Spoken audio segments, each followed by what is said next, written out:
دوستو ہسٹری وداسی میں آپ سب کو خوش آمدید۔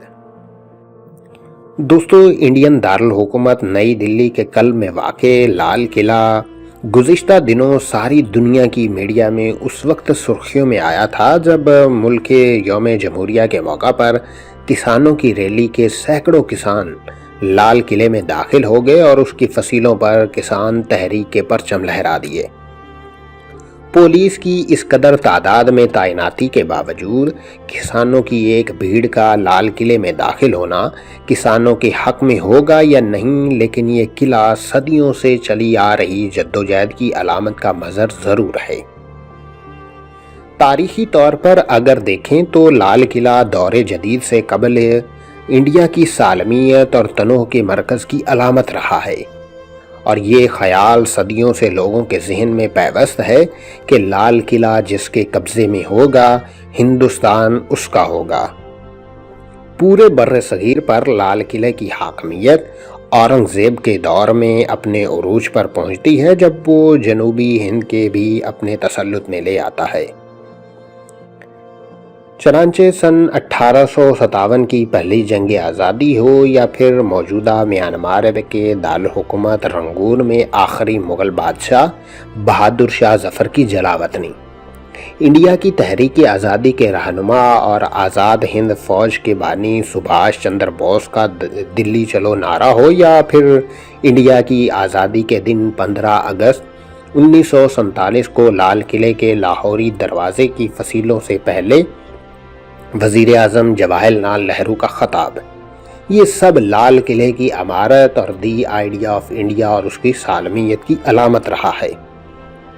ان سب پر نظر ڈالنے سے پہلے لال قلعے کی تاریخ پر ایک نظر ڈالتے ہیں اور اس کی تعمیر سے لے کر اب تک اس کو فتح کرنے اور ہندوستان کو علامتی طور پر فتح کرنے کا محاکمہ کس کے پاس ہے، یہ ساری چیزیں ہم آج دیکھتے ہیں۔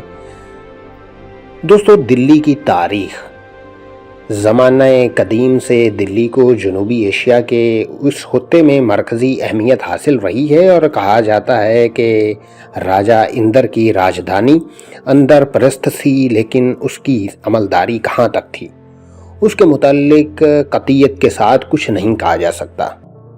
البتہ سن 1206 میں مملوک سلطنت کے قیام کے بعد سے دلی ہندوستان کی اہم ترین ریاستوں کا دارالسلطنت رہی ہے۔ اگرچہ دوسری ریاستیں بھی خطے میں پھیلتی پھولتی رہیں، لیکن جو دبدبہ اور رتبہ دلی سلطنت کو ملا وہ اس دور میں کسی دوسری سلطنت کو نہیں مل سکا۔ مملوک سلطنت کے بعد خلجی سلطنت کا قیام عمل میں آیا اور اس کا پایہ تخت بھی موجودہ دلی قرار پایا۔ موجودہ دلی میں خلجی کے بعد تغلق، سید اور لودھی سلاطین کے پایہ تخت کے مختلف مقامات پر ہونے کے آثار اب بھی موجود ہیں۔ مغلوں نے سن 1526 میں دلی کو فتح تو کر لیا، لیکن انہوں نے اپنا دارالحکومت دلی سے تقریباً 250 کلومیٹر دور شہر آگرے کو بنایا، یہاں تک کہ مغل سلطنت کے بانی ظہیر الدین بابر کے پوتے اکبر نے وہاں سے تقریباً 50 سال تک حکومت کی۔ لیکن جلال الدین اکبر کے پوتے شاہ جہان نے ایک بار پھر دلی کو اپنا دارالسلطنت بنایا اور سن 1639 میں شاہ جہان آباد نام کا شہر بسایا، جو کہ دلی کے اندر ہی سابقہ تمام سلطنت کو شمار میں فیروز شاہ کوٹلہ سے ذرا آگے کی جانب واقع ہے۔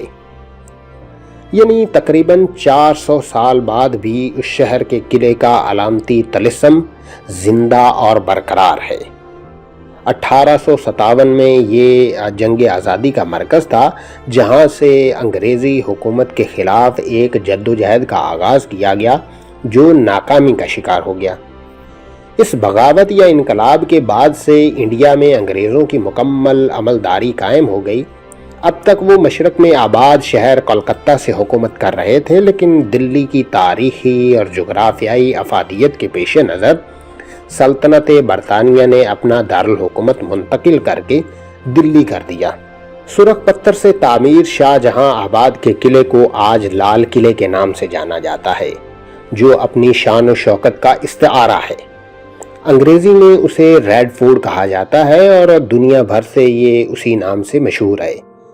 لیکن اسے سب سے پہلے قلعہ مبارک کہا گیا، پھر قلعہ شاہ جہاں آباد اور پھر قلعہ معلیٰ کہلایا گیا۔